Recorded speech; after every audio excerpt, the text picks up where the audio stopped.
So, dann kommen wir zum dritten A-Finale GT. Der Radek hat das für sich schon entschieden. Die Plätze 2, 3, 4, 5 und 6 wird jetzt nochmal gekämpft. Achtung, 11 Achtung, wir starten innerhalb der nächsten 10 Sekunden. Start!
der Video und 890 ist der Reihe unterwegs.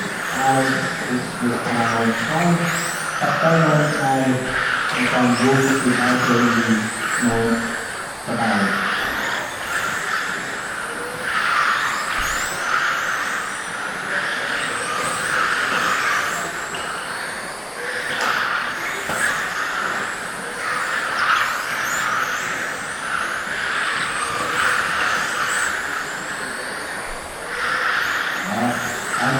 Noch verstanden. Gerade von Julia ist der Partner zurück.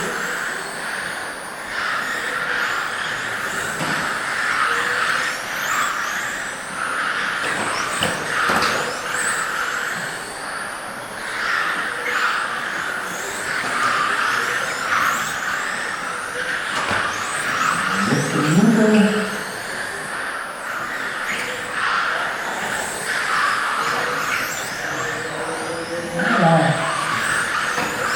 Eigentlich der Max schon vorbei, dann hat der RCK noch zugeschoben.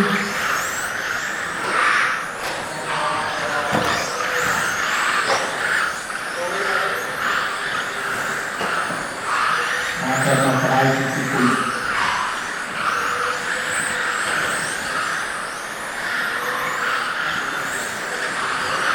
Alles Video als Nachverhalten durch.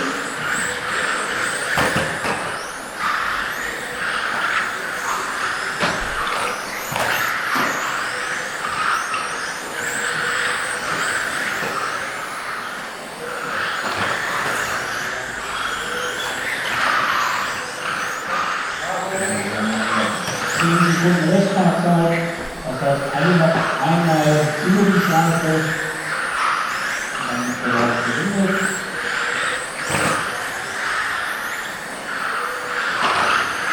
So, jetzt ist der Lauf zu Ende gewesen, Arbeit und Böden